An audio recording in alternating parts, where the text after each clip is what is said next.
5대 보공 이야기를 잠깐만 해드리도록 하겠습니다.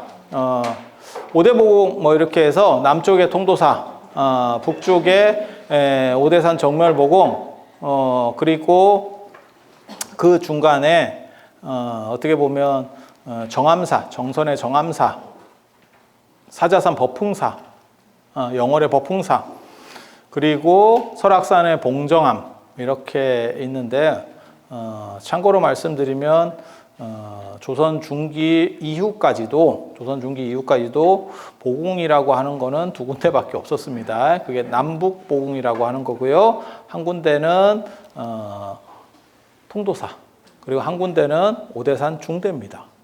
그 외에 보궁 없었습니다. 그러다가 뜬금없이 보궁들이 이제 생기기 시작을 하고 보궁이라고 이제 살살 이렇게 나타나는 데가 이제 정암사, 그 다음에 법풍사. 개인적으로 법풍사를 왜 보궁이라고 하는지는 잘 모르겠고요. 가보면 뭐 사리가 있는 것도 아니고, 정암사는 이제 임진왜란 때 통도사 사리가 이윤되는 과정에서 정암사를 들립니다. 그래서 그때 거쳐갔다 그래서 이제 우기는 거고, 역시 뭐 사리는 부처님 사리가 있는 거는 아니고요. 그리고 가장 놀라운 거는 이제 봉정암. 왜 보궁인지 전혀 이해할 수 없는. 참고로 말씀드리면 보궁이 생기면 거기에 부처님 사리가 모셔져 있으면 통도사나 월정사 같이 그런 큰 본사가 들어섭니다. 왕조국가 시절에는. 그리고 조그만데 저런 암자의 살이 있다, 부처님 살이 있다라고 하는 거는 약간 상식적으로 잘 납득이 안 되는 얘기입니다. 그래서 그런데 희한하게도 봉정암이 지금은 5대 보궁 중에서 대장 비슷하게 이게 굉장히 재밌는, 좀 진기합니다. 그래서 인생이라는 게 참 묘하구나. 이거를 약을 잘 팔아야 되는구나. 라는 생각을 하는, 광고의 힘. 광고의 힘이 이렇게 위대하구나. 그 광고 전통이 어디에 있었냐면요. 사실 이런 얘기를 해도 되는가 모르겠다. 금강산이 약을 진짜 잘 팔았어요.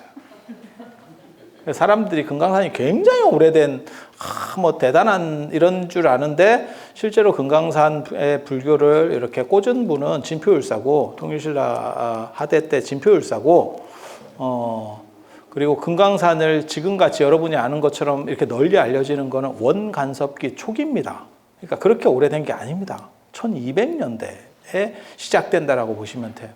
그런데 이 양반들이 얼마나 약을 파냐면, 금강산에 와가지고 이 성지순례를 하면 지옥에 안 떨어진다, 뭐 사막도에 안 떨어진다, 뭐 이런 약을 팔아요. 이러한 거를 계승하는 데가 지금 제가 보기에는 현대에는 팔공산 갑바위하고 봉정암이 아닌가라는 생각을 해보거든요. 뜬금없이 이렇게 나오는 데들이 있어요. 그 전에 거기가 굉장히 유명했느냐? 안 나오는데? 책에는 안 나오는데? 왜 갑자기 여기가 갑자기 막 나오지? 이렇게. 그래서 압구정동 같아, 느낌이. 그러니까 전통적으로 압구정동이 대단했느냐? 압구정동, 대치동 이런 데 대단했느냐? 아닙니다. 조선에서는 그런 데는 그냥 거지 같은 땅입니다. 그런데 오늘날 좋죠. 그런데 사는 사람이 있어. 부럽죠. 그래서 압구정이 그거잖아요. 한명회 호잖아요. 그래서 한명회를 이제 싫어하는 사람들이 자꾸 씹으니까 나 이제 물러나겠다라고 해서 강남에 압구정이라는 정자를 지어놓고, 그러고 나서 나는 이제 응거하겠다라고 말로만. 응거했느냐? 끝까지 안 했지. 끝까지 안 했지. 그러니까 거기 이제 물러날 정도로 별 볼 일 없는 땅이라고 생각을 하시면 돼요. 그런데 세상이 바뀌었죠. 그래서 보궁도 마찬가지예요.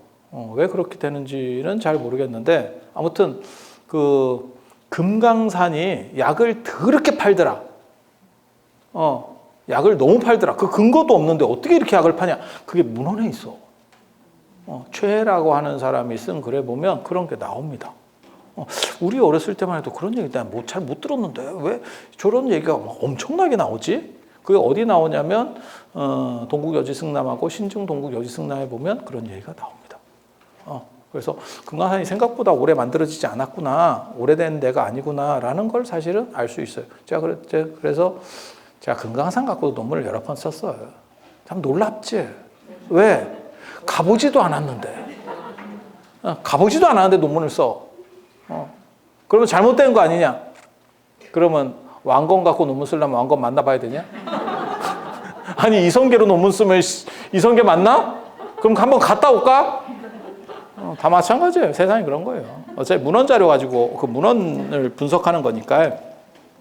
그래서 금강산이 아무튼 후발주자로서 이걸 참 광고라고 하는, 어떻게 보면 광고술이라고 하는 거를 처음으로 한국 불교에서 이렇게 화두로다가 잡았던 조직이 아닌가 싶어요. 그리고 그러한 전통이 금강산 쪽에서 이렇게 내려오는데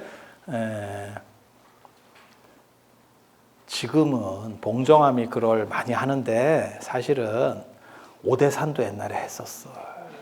오대산도 제가 사는 사람으로서 뭐 하기는 좀 그런데 야 진짜 기가 막힌 얘기가 있다. 우리나라에 보궁이 둘밖에 없는데 조선 후기 이전까지는 보궁이 둘밖에 없었어요. 그게 오대산하고 그 다음에 저기 통도사라 그랬었잖아요. 그런데 그 통도사 참고로 말씀드리면 정멸보궁이라고 하는 명칭은 조선 후기에 월정사, 그러니까는 오대산 중대보궁에서 처음으로 나오는 겁니다. 그게 퍼진 거예요. 그게 퍼진 거예요. 그리고 그 명칭은 사실은 올바른 명칭도 아닙니다. 왜냐하면 무슨 궁 이렇게 쓰는 거는 도교식 표현이거든요. 그런데 지금 월정사가 위치한 오대산 쪽에 보면 거기가 청학동 뭐 이래갖고 도교 전설들이 있어요. 그리고 중대가 지로봉이 그 연단한다라고 하는 단약 만들고 뭐 단전호흡하고 이런 이야기들이 있어. 딱 보면 구조들이 그렇게 나오는 게 있거든요. 그래서 그게 도교 영향을 받아서 무슨 궁 이런다고. 불교는 대웅전, 지장전 하듯이 전자를 쓰는 거고 도교에서는 삼청궁, 태청궁 하듯이 궁자를 붙여요. 그래서 궁자를 붙이는 게 올바른 형태가 아닙니다. 그런데 그 오대산에서 예전에 도교 영향 때문에 아마 정멸보궁이라는 말을 쓰게 됐고 그게 어떻게 하다 보니까 전국적으로 유행하게 된 거예요. 제가 보기에는 맞는 표현이 아닙니다. 이게 맞는 표현이 아닙니다. 그러니까 뭐하고 똑같다고 생각하시면 되냐면 기독교에서 생각 없이 번역을 하는 바람에 뭐가 있냐면 장로가 덕장연로라고 해서 수보리 장로 하듯이 그 스님들 연세 많은 스님을 가리키는 거거든요. 출가한 지 오래된 스님을. 그리고 예배한다. 예배당 예전에 지금도 예배 시간 그게 예를 갖춰서 절한다는 거니까 불교가 아니면 절할 일이 없는데 걔네는 뭔 절을 하겠어. 그러니까 그런 식으로 용어를 그냥 별 생각 없이 차용하는 과정에서 들어온 게 정멸보궁이에요. 정멸보궁. 그리고 도교의 영향을 받고 지금까지 쓰고 있는 용어 중에 하나가 나홍 스님이 하셨다는 행선축원에 보면 아침에 조석향등 현불전 귀삼보 예금선 이렇게 해서 금선이라는 표현이 나오는데 그거는 송나라 때 북송시대 때 휘종 때 쓰던 불교를 폄하해서 부처님이라고 안 하고 그때는 그 사람이 도교 황제라서 부처님이라는 표현을 쓰지 말고 금선이라고 써. 금색 신선 이렇게 도교 안에서 포용하는 뜻으로 그래서 그것도 사실은 맞는 표현이 아니거든요. 맞는 표현이 아닌데 지금도 전국 사찰의 대부분 또 그 아침에 축원할 때 그걸 해요. 나 좀 답답한데 이런 얘기를 또 해서 될랑가는 잘 모르겠는데 좀 깝깝합니다. 좀 깝깝합니다. 그래서 그런 부분들처럼 이게 들어온 명칭이에요. 그것도 타종교계 들어온 명칭. 그래서 정당한 거는 아니에요. 그래서 참고로만 알고 계세요. 그냥 오대산 중대에서 도교적 영향을 받아서 정멸보궁이라는 표현이 처음에 만들어졌다더라. 그 그리고 궁자를 쓰는 거는 원래 도교식이고 전자를 쓰는 게 불교식이라더라. 이렇게 그런 정도 생각을 하시면 되고, 그래서 남북보공 두 개밖에 없었어요. 하나는 그래서 통도사에 내려오는 말에 뭐가 있냐면 야산제일 통도사, 고산제일 월정사라는 표현이 있습니다. 산지가 얕은 데는, 그건 통도사 가보시면 알아요. 통도사 이렇게 들어가면 그냥 이렇게 쭉 들어가 버리거든요. 그래서 야산에서는 통도사가 최고고, 고산, 월정사도 이렇게 들어오면 이렇게 평지같이 되는데, 월정사가 위치한 데가 평창이 기본이 700m입니다. 해발이 거기가 높아요. 그래서 제가 전에 말씀드렸잖아요. 월정사 땅 사놓으면 된다고. 그 바다가 해수면이 높아져도 월정사 쪽 괜찮다고. 그래서 그런 것처럼 그래서 거기가 이제 고산지대가 되는 거고, 그래서 고산제일에서는 월정사, 그러니까 야산제일 통도사, 고산제일 월정사, 그걸 남북보궁이라고 하는 거예요. 그래서 높은 산 쪽에는 월정사 중대보궁이 최고고, 그 다음에 낮은 산지에서는 저 통도사 보궁이 최고다, 그 얘기를 하는 건데, 임진왜란 때 제가 그 말씀을 드렸잖아요. 통도사 사리가 한번 옮겨졌다. 한번 옮겨졌다. 그래서 그 뒤로 어떤 소문이 퍼졌냐면, 조선 후기에 어떤 소문이 퍼졌냐면, 통도사에 사리가 없다라는 소문이 퍼졌어요. 바닥에 퍼졌던 것 같아요. 엄청나게 퍼져서 통도사 스님들이 진짜 스트레스가 말도 못했던 것 같아. 없다더라. 이러니까 이제 어떻게 하겠어요?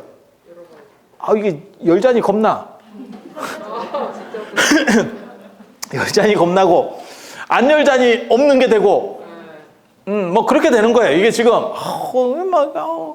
엄청난 스트레스를 받았던 것 같아. 그래서 1700년대 성능 스님이 그걸 엽니다. 그게 사리가사 사정량록이라고 하는데 나오고, 그 다음에 이중환의 택리지에 나와요.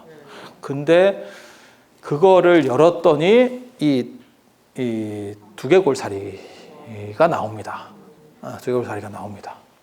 그 이제 그냥 연 건 아니고, 거기 이제 계단을 수리한다라는 명분을 붙여서 이거는 이제 열려고 연 게 아니고, 이거 수리 때문에 어쩔 수가 없어요, 이러면서 연 거야.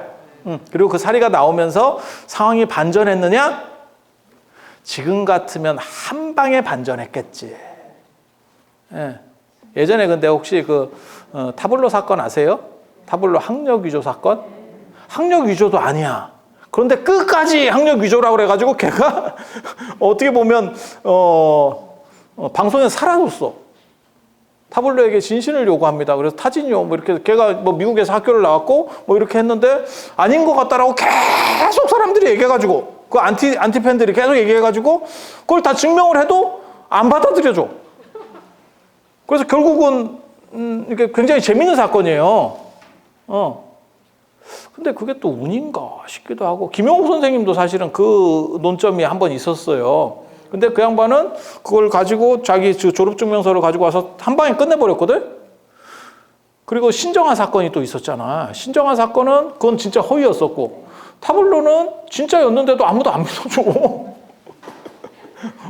그게 이제 어떻게 보면 되게 이게 운인가 싶기도 하고, 아니, 다큐까지 찍었어. 거기 가가지고, 저 방송국을 끌고 가가지고 다큐까지 찍어도 사람들이 아니래. 그런 경우가 이제 제가 알기로는 이제 뽀빠이 이상용도 뭐 그런 거고, 뭐 심장병 뭐 돈 띄어 먹었다 이러는데, 실제로는 다 나중에 무죄 판정이 나왔지만 아무 혐의가 없는데, 그게 이제 인식이 너무 안 좋아져서 잘 못 나오게 되고, 뭐 이렇게 된 거죠. 통도사가 그거를 열었는데 상황이 반전했느냐? 반전하지 않았습니다. 지금 같으면 유튜브로 찍고 방송으로 찍었으면 됐는데, 옛날에는 열었다 하니까 뭘 열었겠어, 이제 이렇게 가는 거야. 지그들이 그냥 없으니까 이제 얘기하는, 뭐 그렇게 갔는가 봐.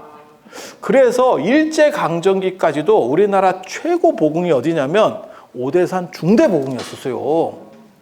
되게 재밌어. 그래서 하남 스님이 오대산 저기 중대 사리 봉차내를 할 때 30일 본산 주지가 전부 다 하고 총독까지 이렇게 다 지지를 하는 그런 글들이 지금도 남아 있어요. 그러니까 최고 어떻게 보면 성지가 오대산 중대였었다고. 근데 되게 재밌지 않아? 지금은 우리가 사리 하면 제일 먼저 떠오르는 데가 통도사. 그 다음에 저 설악산 봉정암 뭐 이렇게 떠오르거든. 오대산이 잘 안 떠올라. 그거는 이제 오대산이 일사후퇴 때 아군들에 전소되면서 한번 꺾여서 그래. 꺾여서 그래. 근데 한번 생각해봐. 통도사에 살이 없다고 계속 누가 씹고 다녔을까? 나 이제 그 생각이 드는 거야.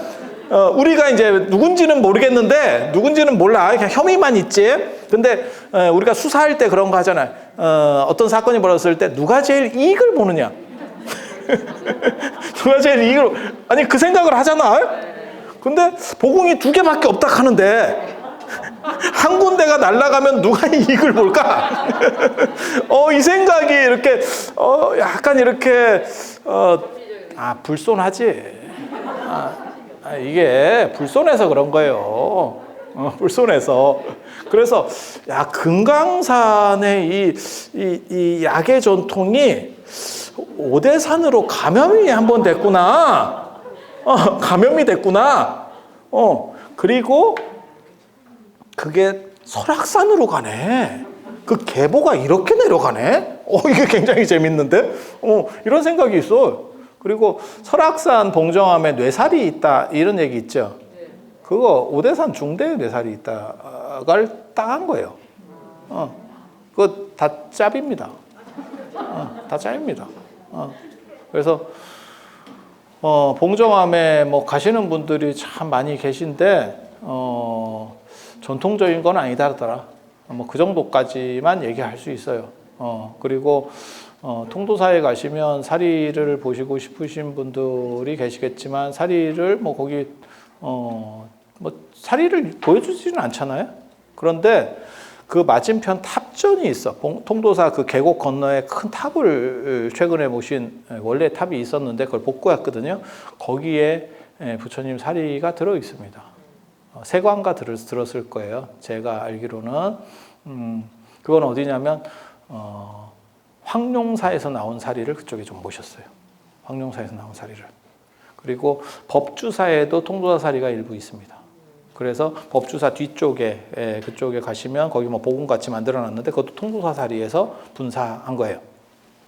그래서 그런 정도는 다 족보가 있는 거고 사실은 나 이런 얘기 자꾸 했다가 욕 바가지로 먹는 거 아닌가 모르겠다. 5대 복음 중에서 3군데는 사리가 있다는 근거가 없어요. 제가 사리 사냥꾼이거든요. 진짜야. 아마 이 나라에선 저만큼 사리에 대해서 잘 아는 사람도 없을 거예요. 그리고 우리는 중국이나 인도나 뭐 사리 있는 데는 다 찾아다니는 사람이고 사리 전문가입니다. 그런데 사실은 기록만 가지고 보면 없어요. 없습니다. 그리고 발굴을 해도 안 나옵니다. 안 나옵니다. 그래서 약간 좀 불가사의한. 그래서 5대 보궁이라는 게 실제로는 남북 보궁에서 시작했고, 그러면 그 3군데 지금 얘기하는 저 정암사, 그 다음에 법흥사, 그 다음에 설악산 봉정암은 어떻게 되는 거냐? 자장률사가 이 근처를 다니면서 놓고 가지 않았을까 해서 추정되는 거예요. 다 자장률사랑 관련된 겁니다. 그리고 자장률사가 선덕여왕 때 오대산으로 오는 게 아니고 진덕여왕 때 오대산으로 온다라는 것도 다 제가 밝힌 거고, 그 자장률사랑 관련된 루트를 이렇게 만드는 것도 사실은 제가 어느 정도 이상 이거를, 제가 전문가니까요. 자장과 관련해서 최고 전문가가 저기 때문에 제가 이렇게 하지만 실제로 그런 절들과 큰 관계는 없다. 정암사는 자장률사가 돌아가신 절이에요. 그래서 원래는 자장률사 뼈가 있었습니다. 그 정암사가 아니고 정암사 뒤쪽에 가면 조전이라 그래가지고 그쪽에 있었고, 이 손을 넣어서 이렇게 만지면 자장률사 두개골이 만져졌어. 그걸 만지면 극락 가는 거예요. 극락 가는 거예요. 그런 게 있었어. 근데 지금은 자리는 아는데 그 유적은 사라졌습니다. 그래서 석혈에 모셨다라고 돼 있고, 그 석혈, 그 자장, 그 정암사 사적기에 보면 다 나옵니다. 제가 그런 거 갖고 논문을 다 썼거든요. 그래서 극락에 가는 또 다른 방법이 있었어. 만지면 됐는데 애석하게도 여러분들은 지금은 아미타 부처님 연불만 할 수밖에 없어요. 이제 없어. 어디 있는지 모르겠어. 그리고 이것만 있는 게 아닙니다. 예전에 쌍계사 육조 정상탑에도 이렇게 손을 넣어서 만지면 뭐 머리카락이 잡혔다 라는 게 있어요. 그게 이제 육조 해능 스님 머리를 절취해 왔다. 뭐 이런 얘기 자꾸 해서 되는 건 모르겠다. 그런 썰이 있어.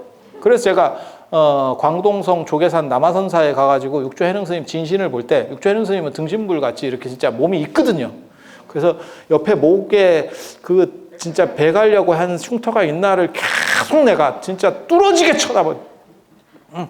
쳐다봤지만 노안인 관계로 쳐다본다고 해결되는 게 아니고, 그래서 그 다음에 카메라로 확대를 해서 봤지만 거기 그 육조 해능 스님 진신을 싸고 있는 그 유리가 너무 뿌연 관계로, 그래서 정확한 거는 잘 못 보겠고, 나중에 그래서 눈 밝고 눈 좋은 좀 젊은 사람을 데리고 갔으면 하는 생각을 해보고 있습니다. 그런데 거기 스님들 아니면 원래는 못 들어가요. 스님들 아니면 거기 참배가 못 해요. 그래서 근데 거기 가면 그냥 머리가 있어요. 두상이 지금도 남아 있습니다. 그런데 우리나라에는 쌍계사의 육조 스님 이 정상을 그러니까 존중해서 모시고 오는 거예요. 그러면 몸체 다 모시고 오지 그걸 못 갖고 오니까. 그래서 그런 이야기들이 있습니다. 여러 스토리들이 있습니다. 이런 거 얘기 계속하면 시간이 너무 많이 가니까 조금 그렇고, 그 다음에 성산에 대해서 이거 얘기할 수 있을까? 이게 좀 그런데 우리나라의 성산이라고 하는데 산 전체가 성스러운 지역, 산 전체가 성스러운 데가 대표적으로 불교가 아닌 데는 만이산, 강화도의 만이산. 그래서 거기가 우리가 올림픽 할 때도 거기서 체화를 했는지는 정확하게 잘 모르겠는데 아시안 게임이나 이런 거 할 때는 다 거기서 체화를 하죠. 이렇게 만이산 참성단 이래가지고 그렇게 하는 거고, 사실은 그게 이제 불교 성산보다는 성립연대가 늦을 걸로 저는 추정을 하거든요. 중국에 4개의 영장이라는 데가 있어요. 4대 영장이라는 데가 있어. 4대 영장. 그게 첫 번째가 산서성 오대산 문수보살도량입니다. 거기가 잘 나갈 때는 절이 100개도 넘었어. 잘 나갈 때는 절이 100개도 넘었어. 그리고 지금 유네스코 문화유산 들어간 뒤로 중국은 좀 웃겨. 문화유산이 들어가면 손을 안 대야 되는데 절을 108개를 만들겠대. 옛날 절터를 발굴해가지고. 제가 예전에 갔을 때는 처음에는 절이 36개인가 밖에 없었거든. 지금 아마 한 7, 80개 될 겁니다.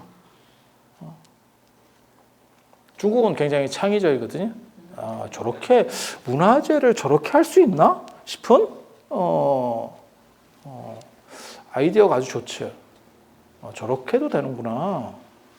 그러고 나서 한 번 더 생각을 해보니까 우리도 수원 화성을 유네스코 문화유산으로 넣었는데 실제로 제가 어렸을 때 화성이 없었거든요. 다 만들어서 넣었어. 가보세요. 수원 화성 안 가보셨어요? 샘핑이에요. 샘핑이에요. 이게 무슨 왜 유네스코 문화유산인데 왜 샘핑이야? 물론 정조 때 만들었지. 정조가 만든 건 맞아.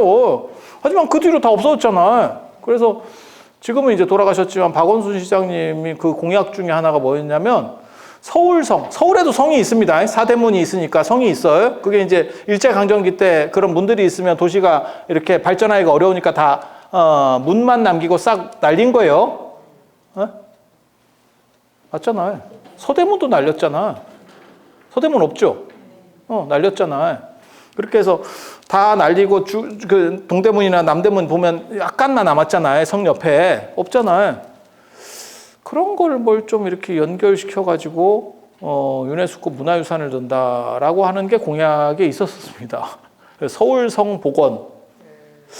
물론 우리가 이제 들으면서 저는 이제 문화재를 전공했으니까 저 정도까지 만들어도 되나라는 생각을 했지만 수원도 했어. 근데 왜 수원이 가능했냐면 수원은 설계도가 남아 있었어요. 설계도가 남아 있어. 그래서 그게 가능하대. 모르겠어. 그렇게 하면 그게 옛날 건가? 그냥 생각하는 거요. 우리도 그런 창조적으로 했다. 중국만 저렇게 창조적인 게 아니고 우리도 중국 싸대기를 때릴 정도로 창조적인 민족이다. 라는 걸 얘기하기 위해서. 그래서 좀 재밌어요. 그래서 저도 문화재의 기준이 도대체 뭔가? 나는 전공자인데도 왜 내가 박사 2개가 문화재에 관련된 전공인데도 왜 나는 문화재에 대해서 잘 모르는가? 굉장히 좀 희한하거든. 왜? 화순 쌍봉사의 대웅전, 그게 3층 목탑 비슷한 건데 그게 불났을 때는 보물에서 해제가 됐어. 불났으니까. 새로 만들었으니까 해제됐어. 불나고 새로 만들었거든? 해제됐어. 근데 숭례문은 불나고 다시 했는데 그냥 국보야. 이게 도대체 뭔가? 그럼 지금 황룡사를 지으면 국보인가? 물론 또 거기에는 원래 설계도가 없잖아. 또 이 말은 할 수 있지. 그러면 쌍봉사는 그 당시에는 최근 얘기니까 그게 87년도인가 그때 불난 거니까 그때 다 이미 기본 조사를 해놨거든. 사진도 있고. 그러니까 그렇게 똑같이 만들었다 하는데 왜 그거는 안 되고 이거는 되고 그럴까? 라고 생각을 하지. 나도 모르겠어. 이게 무슨 뭐 이연령 비연령도 아니고 기준도 없고 무슨 양아치 집단인가 싶기도 하고 아니 하나의 기준을 딱 정하면 그 기준에 맞춰서 가야 되는 거거든? 없어. 어떤 거는 그냥 복구하니까 국민 정서상 그냥 국보로 합시다. 뭐요 이게? 야 불났다며. 그리고 뭐 어떤 거는 불났으니까 야 불났는데 없는데 뭐 어떻게 그게 어떻게 보물이냐? 그 말도 맞는 것 같고. 우리는 황희정승의 후예인가? 네 말도 맞다? 네 말도 맞다? 그 말도 맞다! 이게 뭐 개 풀 뜯어먹은 소리 같은 이렇게 생각하면 안 돼. 배운 사람이 이런 쌍말을 쓰면 되는가? 점잖게 해야지. 그래서 중국의 이 산서성 오대산 대단합니다. 한번 가보시면 그게 2,000m에 3,000m에 5개의 봉우리가 쫙 있는데 산이 높다 보니까 나무가 없어요. 수목 한계선 위에서. 그래서 약간 초원 같은 느낌을 줍니다. 산이 이렇게. 그런데 제가 가본 바로는 제가 중국을 여러 번 갔는데 제일 좋은 산 꼽으면 화산입니다. 중국의 화산, 서화산, 화산파. 화산파가 원래 그게 전진교 건파거든요. 잘 모르시는구나. 뭐 그렇다 치고 981방이라고 김용 선생께서 말씀하시는 게 있어. 어떤 세계관, 영웅문의 세계관 뭐 이런 게 있어. 그런데 막 그렇다 치고 그 얘기를 하려는 건 아니니까 그 화산 엄청나게 대단한. 야 진짜 신령스럽겠는데? 딱 이런 느낌. 강렬한 포스. 그리고 분명한 건 한번 갔다 오면 아무튼 얼굴에 기미가 덕지덕지 낀다는 거. 너무 이게 산이 화강암으로만 돼 있어서 입이 또 강하고 막 이래갖고 눈가리가 막 너무 막 아픈 그런 산이야. 굉장히 대단해. 화산 최고의 산 2,000m짜리. 그러니까는 뭘 생각하시면 되냐면 딴 거 다 필요 없고 울산 바위 같은 게 그냥 2,000m짜리 하나 있다라고 생각하면 돼. 그게 화산이야. 그래서 그 화산 굉장히 영험해 보이고 그거는 딱 보는 순간 영험해. 그런데 오대산은 보면 만만해. 그런데 자장률사가 점지하는 터들이 대부분 어떻게 보면 약간 만만합니다. 산이. 통도사도 산이 만만해. 월정사에 있는 오대산도 산이 만만해. 근데 본점이라서 그런지 모르겠는데 저 산서성 오대산은 만만한데 웅건한 포스가 있어요. 야, 이게 뭔가? 마치 그 명품 같은 느낌? 그러니까 화산은 약간 어떤 느낌이냐면 다보탑 같은 느낌. 화려해. 딱 보는 순간 이렇게 저는 아니고 소주를 한 잔 들이켜 하는 느낌. 보는 순간 그게 인간이면 나온다. 인간이면. 물론 여러분들은 안 나올 수도 있어. 노안이라서 잘 안 보여서. 이렇게 막 절벽 이렇게 쫙 올라가는 그 석벽에 보면 진짜 호연지기는 이런 거구나 라는 게 생각나는 건 화산. 화산 북봉 쪽으로 가면 진짜 대단해요. 대단해. 서봉 쪽으로. 북봉은 약간 이렇게 케이블카 올라갈 때 좀 떨어져. 서봉 쪽으로 가면 그 엄청난 그 수백 미터짜리 바위에다가 케이블카를 온다고 구멍을 뚫는 정신은 도대체 뭐냐. 그걸 막 관통을 했어요. 대단해. 안 보았으면 말을 하지 마.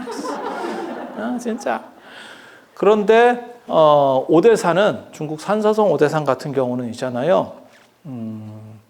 석가탑 같은 느낌이에요. 단정한데 이게 뭔가가 있어. 여러분 혹시 그거 아세요? 다보탑과 석가탑 중에서 어느 탑이 더 대단하냐? 이러면 대부분 사람들이 이제 다보탑 얘기하는 사람들이 더 많거든. 그래서 다보탑이 10원짜리에 들어갔지. 예. 하지만 다보탑은 10원짜리잖아. 싸잖아. 이게 뭐하고 똑같은 거냐면 석가탑이 훨씬 대단한 탑입니다. 그래서 모든 탑이 석가탑 비슷하게 만들어진 거예요. 다보탑 비슷하게. 다보탑 짭이 아니고 석가탑 짭으로 만들어진다고. 석가탑이 훨씬 대단한 탑이거든요. 그러니까 뭐하고 똑같다고 생각하시면 되냐면 다보탑은 태진아 의상 같다고 생각하시면 돼요. 확 띄어. 눈에 확 띄어. 그리고 석가탑은 뭐하고 똑같은 거냐면 저 이부진이나 이런 분들 이렇게 텔레비에 이렇게 나왔을 때 별로 이렇게 치장 없이 이렇게 깔끔한 거 입죠. 그런 느낌이야. 그래서 여러분이 다보탑이 더 대단한 것 같아요 라고 이렇게 눈에 보이면 석가탑하고 다보탑을 봤을 때 다보탑이 더 대단한 것 같아요. 그러면 눈이 좀 싼 겁니다. 약간 연변 스타일, 밤무대 스타일 내가 선호하는구나 이렇게 생각하시면 돼. 그리고 석가탑이 뭔가 있어 보여 라고 하면 조금 이제 그게 이제 선 몇 개로 조질 수 있는 진짜 명품들은 선 몇 개를만 딱 써가지고 끝내는 거지 막 여기 이렇게 뭐 인어공주처럼 막 비늘 달고 이런 거 안 합니다. 근데 이제 연세 드신 분들이 그런 거 많이 하잖아. 오대산에도 지금 철 모르고 이제 지금 이미 단풍 끝났는데 오시는 분들이 있거든요. 막 빨갱이 같이 해서 내려. 산에는 단풍이 없는데 네가 단풍이다. 뭐 그거 있어. 그래서 북한이 지금도 아직도 저 야욕을 못 버리는 이유가 남한에 빨갱이가 그렇게 많은 줄 알잖아요. 근데 가만히 생각해 보세요. 이게 50이 넘어가야 빨갱이가 되고 젊은 애들은 빨갱이가 아닙니다. 진짜야. 이렇게 봐봐. 특히 이제 연세 드신 분들은 옷을 입을 때 꼭 표현을 써도 이쁘다도 아니고 곱다야. 곱다. 곱다 나오면 거의 한 이제 60대 중반 꺾어진 사람들입니다. 그래서 인간 단풍들 이렇게 딱 있어. 그래서 그런 스타일이 다보탑 스타일이라고 보시면 돼요. 그리고 젊은 애들 중에서 이렇게 옷 잘 입는 애들이 있거든. 딱 이렇게 그런 게 어떻게 보면 석가탑 스타일. 깔끔하게. 깔끔하게. 그래서 석가탑이 사실은 더 대단한 탑이에요. 다보탑이 진짜 대단한 탑이었으면 다보탑의 짭들이 계속 만들어졌을 거예요. 시도는 됐겠지. 시도 안 되지. 물론 뭐 단가도 많이 들었죠. 복잡하니까. 그래서 그런 점이 있다 하더라라는 정도 생각을 하시고 그래서 오대산은 어떻게 보면 석가탑 느낌이고 중국의 서쪽의 화산은 다보탑 느낌이에요. 그래서 여러분들에게 다보탑 추천합니다.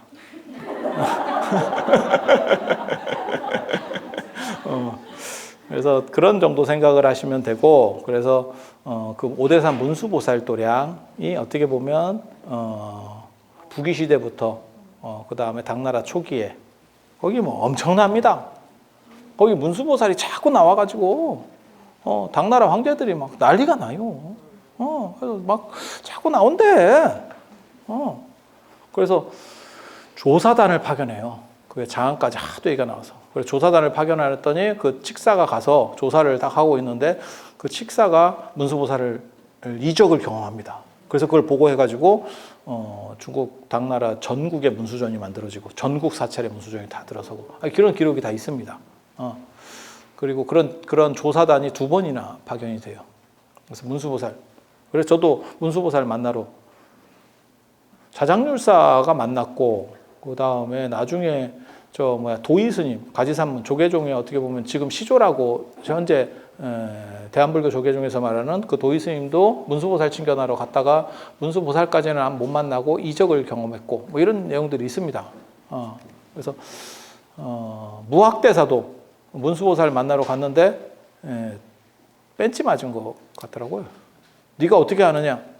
만나러 간 기록만 있지 그 뒤에 기록이 오대산 간 기록만 있지 뭐 더 이상 얘기가 없어. 그런 얘기 하잖아요.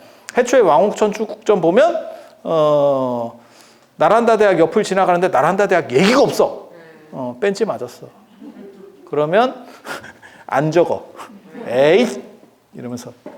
그래서 오대산 문수보살 도량이 있고 그 외에 이제 그보다 조금 늦게 만들어지는 데가 중국의 보타락가산, 절강성 쪽에 있는 보타락가산 들어보셨습니까? 보타산과 낙가산. 그 보타산에 파랑새도 있고. 저 가서 파랑새 봤습니다.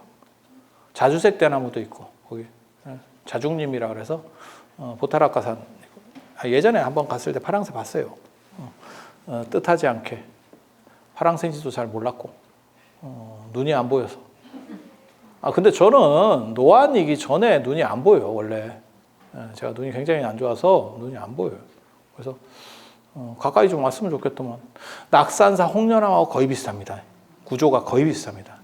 그래서 저게 어떻게 이식이 되느냐와 관련해서도 얘기들이 많이 있어요. 거기 이제 보타락가산이 있고 그 다음에 또 한 군데가 우리나라 김교각 스님. 원래는 김지장입니다. 사람들이 자꾸 교각이라고 하는데 교각이라는 이름은 청나라 때 돼야 나오는 거고 그 전에 원래는 다 김지장이에요. 그래서 99세 뭐 사셨다 뭐 이렇게. 그래서 지금도 가면 99m짜리 지장보살상이 있어요. 김지장상이 있어. 그래서 거기가 이제 구화산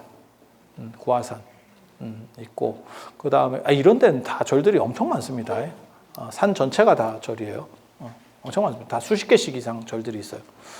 그리고 또 한 군데가 사천성 성도의 아미산, 거기 이제 보현보살 도량이 있어요.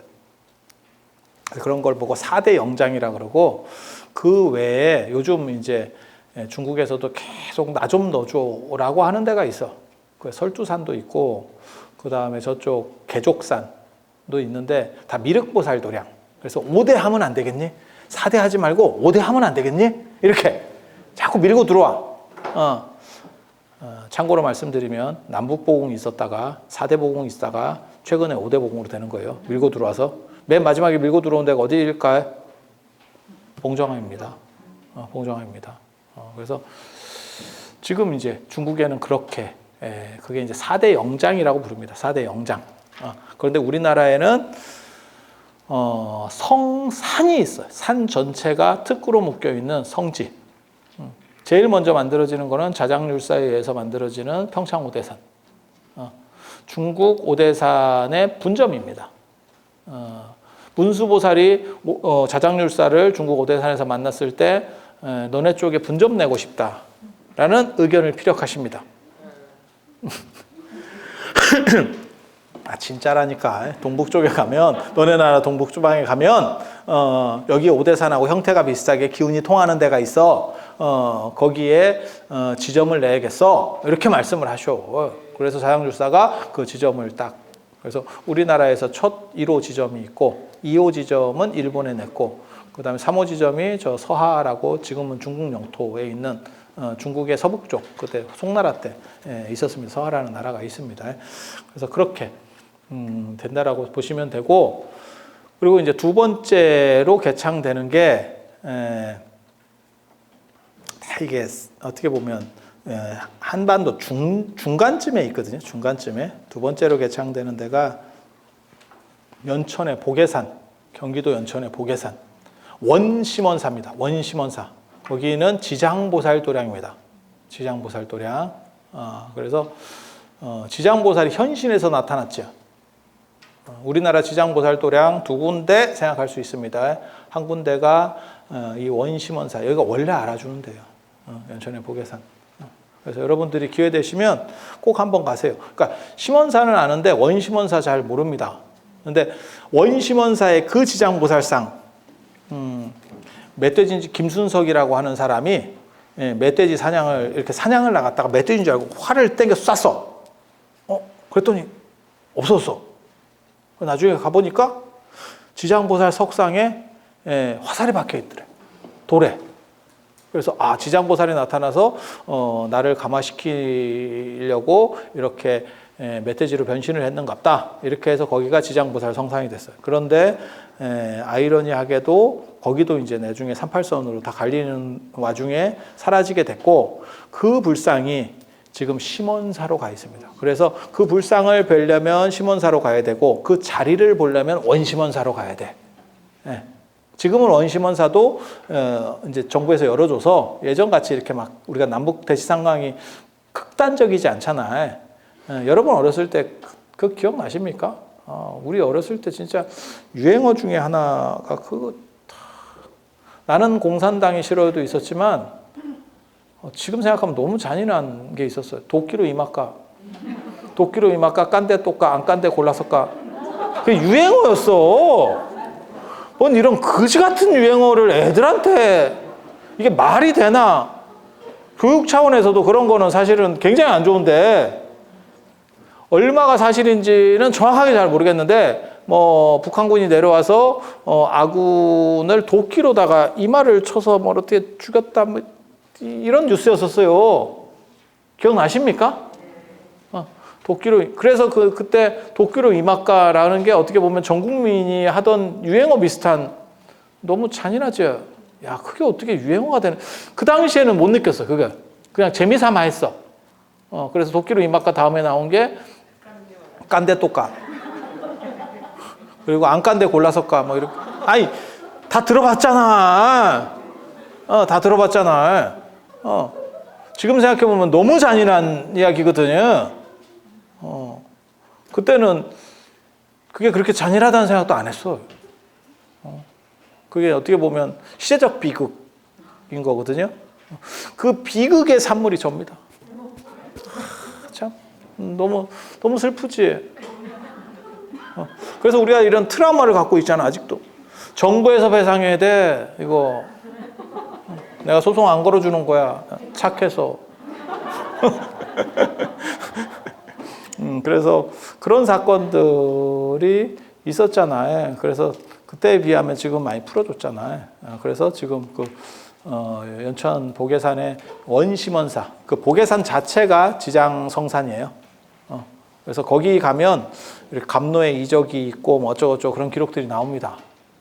그리고 또 한 군데가 그 중부 벨트에서 또 한 군데가 가장 유명한 금강산입니다. 금강산은 사실 오대산의 영향을 받아서 만들어지는, 원간석기 때 당나라가 세계제국일 때 동쪽 거점, 당나라의 세력이 미치는 동쪽 거점에 성지가 하나쯤 있었으면 좋겠다라고 해서 개척되는 게 오대산, 평창의 오대산입니다. 월정사에 있는. 그리고 원나라 제국 시절이 됐을 때 동쪽에 하나의 거점이 큰 성지, 그 당시에는 다 불교를 믿을 때니까 성지가 하나 있었으면 좋겠다라고 해서 개척되는 게 금강산입니다. 금강산. 그렇게 해서 보계산 석대기라고 하는 민지, 1200년대 뿐인 민지가 쓴 글에 보면 뭐라고 나오냐면 금강산, 오대산, 보계산에 살면 사막도에 떨어지지 않는다라고 나옵니다. 그래서 저는 제가 이렇게 편하게 사는 이유 중에 하나가 보험을 들어놨습니다. 그것도 여산, 중국 여산이라는 산이 있어요. 만약에 진짜 무릉도원이 있다면 그것은 여산이다. 신묵기의 고향 여산. 여산. 그 여산의 경복사의 장로가 그런 얘기를 했다라고 거기 기록이 돼 있어요. 그리고 요거 말고 요게 이제 어떻게 보면 세계의 성산이거든요. 요거 말고 플러스 1로 들어가는 게 하나 더 있습니다. 지금은 사람들이 잘 모르는 것 같아요. 참고로 말씀드리면 지장보살이라든지 안 그러면 문수보살 성산이라고 하는 개념은 중국에도 있는 거고, 금강산이 누구 성산이냐면 담무갈보살입니다. 담무갈보살, 법기보살이라고도 합니다. 그거 우리나라에만 있습니다. 우리나라에만 있습니다. 중국에 없습니다. 그래서 이거는 우리가 본점입니다. 금강산은 우리가 본점이에요. 본점인데 체인점이 많이 안 나갔지. 가맹점이 잘 이렇게 활동을 안 하네. 이 사람들이 참 좀 그렇지. 예. 그래서 금강산이라는 데가 아무튼 생각보다는 굉장히 한국 불교사에서 중요하고 특징적이에요. 그리고 그 금강산에 왕건이 예배를 했다더라 이런 썰도 있습니다. 그게 이제 1300년대 고려부라 지금 남아있는 것 중에 촉에 꽂는 게 있는데, 그게 노영이라는 사람이 그린 노영필 금강산 왕건 담무갈보살 예배도라고 하는 건데,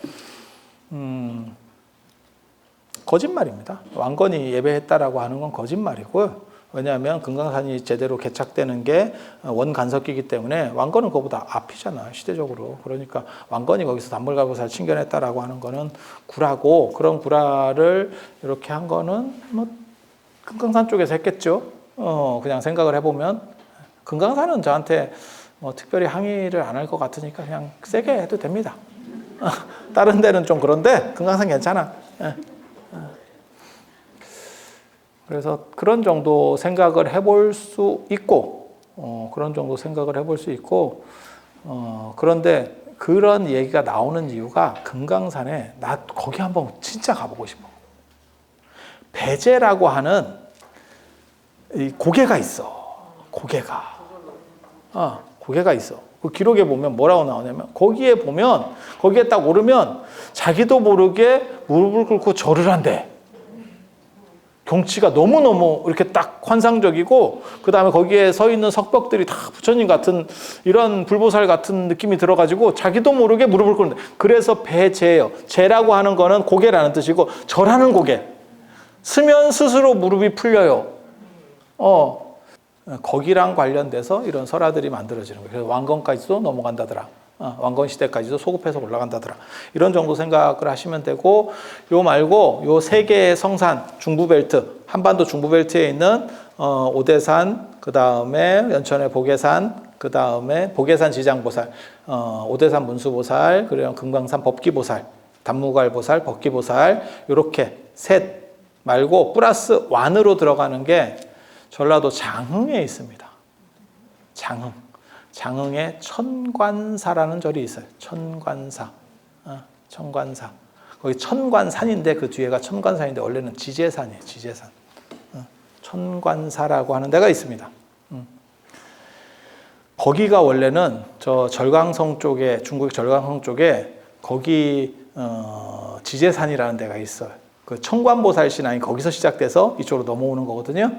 넘어오게 한 주체를 누구로 보냐면, 그때 왔다 갔다 하던 사람이 있죠. 통일신라 하대 때 그 동네를 이렇게 왔다 갔다 하는 사람이 있습니다. 궁복이라고 하는 사람. 궁복 들어봤습니까? 아시는 분이에요. 장보고입니다. 장보고. 어떻게 보면 우리나라 남자들 중에 가장 먼저 가사 분담을 했던 분, 가사일 분담을 했던 분, 장보고. 가정적인 분이잖아. 그분이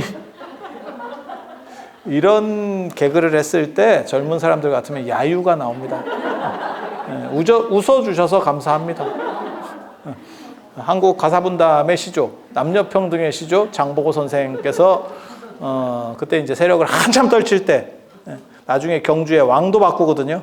장보고가 밀어가지고 그 정도 세력을 떨칠 때 자기 독자 어떻게 보면 세계관을 만들기 위해서 성지를 하나 만들고 싶은 거예요. 그래서 중국에서 수입해 오는 게 천관신앙 되겠습니다. 천관신앙, 지제산 천관신앙, 천관보살 지제산에 산다고 나와요. 그래서 우리나라에는 불교 성산이 4개가 있다라고 보시면 돼요. 그 첫째가 오대산, 평창 오대산 문수보살, 그 다음에 두 번째가 연천 보계산, 보계산 지장보살, 그 다음에 청관사, 청관보살, 지제산 청관보살, 청관보살 신앙. 지금은 원래는 거기가 청관산이었는데 지금은 지제산이었는데 지금은 청관산으로 되어 있습니다. 청관산, 청관사 이렇게 그렇게 돼 있고 그 다음에 한 군데가 이제 금강산 이렇게 4군데 그리고 금강산이 맨 마지막에 확립이 됐음에도 불구하고 실제로는 엄청난 유행을 끌면서 이러한 성지의 최고 레벨로 올라선다더라. 그래서 여기에 금강산에 참배만 해도 사막도에 떨어지지 않는다더라, 뭐 지옥에 가지 않는다더라 이런 말들이 하도 많으니까 사람들이 성지순례자들이 계속 갔고 조선시대 때도 가려고 했지만 못 가는 사람들을 위해서 금강산 그림들이 그렇게 유행하게 된다더라. 그래서 금강산 그림이라도 집에다 걸어놓고 악도에 떨어지지 않기를 기원하는 그런 문화들이 조선 후기까지도 나옵니다. 그래서 제주도에서 가장 유명한 거상, 어떻게 보면 부자가 김만덕인데 그 김만덕이 빈민을 구휼하고 흉년이 들었을 때 그때 이제 나라에서 네가 원하는 게 뭐냐라고 했을 때 금강산 가보는 게 원입니다 라고 했을 정도로 금강산은 조선 후기까지도 최고 레벨이 됐고 그리고 실제로 일제강점기에도 본사가 2개나 금강산에 걸릴 정도로 대단한 위상을 가졌다더라 라고 하지만 실제로는 요 성산 중에는 제일 늦은 늦둥이라더라. 마치 5대 보공 중에서 설악산 봉정암이 제일 늦는데 대장이 되는 것처럼 참 인생 아이러니하다 라는 생각을 하면서 오늘 마치도록 하겠습니다. 자, 들어주셔서 감사합니다.